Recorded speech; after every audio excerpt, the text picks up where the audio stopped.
দেশের বাড়ি মানিকগঞ্জ, হুম গ্রাম মালসি, থানা শিবলা। হুম একটু একটু জোরে বলেন, শুনেনি। দেশের বাড়ি মানিকগঞ্জ, হুম গ্রাম মালসি, থানা শিবলায়, তেউতা নাকি। আপনার গ্রামের বাড়ির ঠিকানা আপনি নিজেই বলতে পারেন না, আসলে বিষয়টা এখন বলেন। আমি তো ওই জায়গায় থাকিনি, আমি কিভাবে বলবো? আমি তো ডালে নিজে ডালে বড় হয়েছি। আপনার জন্ম হয়েছে কোন এলাকায়? আমার জন্ম এলাকা হয়েছে মালুসি। মালসি। হুম। তা আপনার সেটাই তো গ্রামের বাড়ি, বাবার বাড়িতে তো আপনার জন্ম হয়েছে, হ্যাঁ। না মায়ের বাপের বাড়িতে হয়েছে, কোনটা?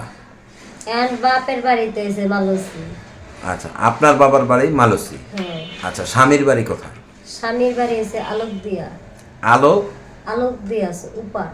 আচ্ছা, তো আসলে এই যে মানে আপনার জীবনে যা ঘটে গেছে, আপনি বললেন যে আপনার স্বামী আপনাকে রেখে আরেকটা বিয়ে করেছে, সৌদি আরব গেছেন, জীবনে তো অনেক ঘটেছে। কত বছর বয়সে আপনার বিয়ে হয়েছিল? আমার বিয়ে হয়েছে 12 বছর বয়সে। একটু জোরে বলবেন, আপনি মাঝে 12 মাঝে বছর হারায়। কালে। 12 বছর বয়সে। আচ্ছা, এত ছোটবেলায় বিয়ে কিভাবে হলো সেটা একটু বলেন। আগে ছোটবেলায় সবাই বিয়ে দিত। মানে আপনাদের এলাকায় কি সবার ছোটবেলায় বিয়ে হয়? হ্যাঁ, ছোটবেলা বিয়ে দিত। আচ্ছা, এই যে ছোটবেলায় যে বিয়ে হলো আপনার, তো ছোটবেলায় বিয়ে হয়েছে, যে বিয়ের সম্বন্ধে কি আপনি কিছু বুঝতেন? না, তা আসলে কিভাবে সংসারটা মেনটেন করে নিয়েছিলেন? এই সংসার মেনটেন আমি বুঝতাম না, অনেক করতাম। পরে আমি অনেক করতাম। পরে আমার শাশুড়ি বলতো হুম যে আমার স্বামী বুঝাইতো যে ছোট থেকে আনছি, ওরে বুঝাই বুঝাই রাখিস। আর একটু জোরে বলেন প্লিজ। আমার শাশুড়ি বলতো কয় ও ছোট, ওরে ওর সাথে রাগ করে না, ওরে বুঝাই বুঝাই রাখিস। আচ্ছা, আপনার স্বামীর বয়স ছিল কত? আমার স্বামীর বয়স কত হইব? 17-18 হইব। 17-18। আর আপনার বয়স ছিল 12। মানে 12-13 হয়ে যায় এরকম হইব। আচ্ছা, এই যে 14 বছরে এত ছোটবেলায় বিয়ে বসে, হ্যাঁ, আসলে কি মানে সংসার সম্বন্ধে কতটুকু মানে আপনার অভিজ্ঞতা হয়েছে? আমার সংসার আমি আগে বুঝতাম না। হুম আগে বুঝতাম না, এখন বুঝি। হ্যাঁ এখন বুঝি। আর যখন বুঝছি তখনই আমার সংসারে জ্বর উঠছে। হুম আর বলেন। জ্বর উঠছে, আর জ্বর উঠার মাধ্যমেই আমি প্রবাসী চলে গেছি। আচ্ছা, আসলে এই যে মানে আপনি বললেন যে সংসারে ঝড় উঠেছে, ঝড় উঠার পরে প্রবাসে চলে গেছে, আসলে সংসারে কি ধরনের ঝড় উঠেছে সেই কথাটা একটু বলেন। একটা স্ত্রী, একটা স্বামী কখনো ভাগ দেয় না, যত খারাপই থাক। কোনদিনও স্বামীর ভাগ দেয় না, হুম যত খারাপই থাক আচ্ছা, কেউ ভাগ দেয় না। তো আসলে আপনি কি স্বামীর ভাগ দিয়েছেন নাকি কাউকে? হ্যাঁ, আমি এখন স্বামী যে বিয়ে করছিল, আমি মাইনা নিয়েছিলাম যে বিয়ে যাওয়া তো করছোই, ভুল করছোই জানে। আপু, মাঝে মাঝে একটু আপনি হারায় যান, একটু না জোরে না, কথা বলেন। যদি আমি মাইনা নিয়েছিলাম, যদি আপনি বিয়ে যাওয়া তো করছেনি, হুম তাহলে ভুল তো করছেনি। কিন্তু আমি মেনে নিয়েছিলাম যে আপনি যদি এক বউ যদি নিয়ে খান তাহলে তাহলে আলহামদুলিল্লাহ, আর যদি আপনি যদি 2 বউ নিয়ে খান তাহলে এক পাতিলে খামু। যে কে টিকে থাকতে পারে শাক নুন খাইয়ে, হুম আমি আলাদা হইতে দিব না। আমার একটা কথাই ছিল।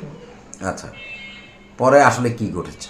পরে গড়ছে মানে উকিল, আমি আবার উকিল মানিকগঞ্জ ফোন দিছিলাম। পরে ওই মেয়ের সাথে কথা বলছি, আমি মেয়েটারে বুঝাইছি, দেখো একটা সন্তান, তোমারও সন্তান আছে, আমারও সন্তান আছে, তোমারও স্বামী আছে, আমার স্বামী আছে। কেউ জানাজানি ওর আগে তুমি যাও, চইলা যাও, যাতে আমার স্বামী জানে, আমি জানি, আর তুমি জানো, আর কেউ যিনি না জানে। তোমারে অনেক বুঝাইছি। পরে আমার স্বামী আইছে আমার কাছে, আর কখনো চাই নাই। আইছে 3-4.5 বছর ধরে আইছে। 4 বছর ধরে আইছে, এখন যায় না। যায় না আমার স্বামী, যায় না। কিন্তু ওই মেয়েটা ফোন দেয় বলতো, কয় তোমরা স্বামী স্ত্রী আমারে ক্ষতিটা করলো। আমি কই না, কখনো না, তোমার আমি বুঝাইছি যাওয়ার লেগে, এবং কি বাড়ি এলাও তো বুঝাইছি, হুম কিন্তু তাও মানে নাই। মহিলা মনে করছিল কি যে না আমি মিথ্যা কথা বলছি। পরে আমি বলছি যে দেখো তোমারও সন্তান আছে আমারও সন্তান আছে, তুমি স্বামীর কাছে চলে যাও। হুম। কয় আমার স্বামীরে তোমার কাছে পাঠাই দিব গলা ফিসা টিভি দেওয়ার লেগে না, মানে দুষ্টুমি করে আমার স্বামীরে দুষ্টুমি করে গলায় হাত দিছিলাম, হুম। মানে ওইটাই কি আর মাইন্ডে নিছিল। আচ্ছা আচ্ছা, দুষ্টামি করে কি স্বামীর গলায় হাত দিয়েছেন, মানে হ্যাঁ, মানে স্বামীর একটু- গলা টিপে মানে ধরেছিলেন। একটু রাগই করে ধরছিলাম আর কি। আচ্ছা, আসলে এই যে নারীরা কেন একটু রাগের মাথায় ছেলেদের গায়ে হাত তোলে, এটা কি নারীদের স্বভাব? এখন একটা কথা বলি, কেউ ভালোবাসার কারণেও রাগ দেখাইয়া গায়ে হাত তোলে, কেউ অভিমান কইরা তোলে, এখন কেরা কোন রকম নিব এটা তার জানি না।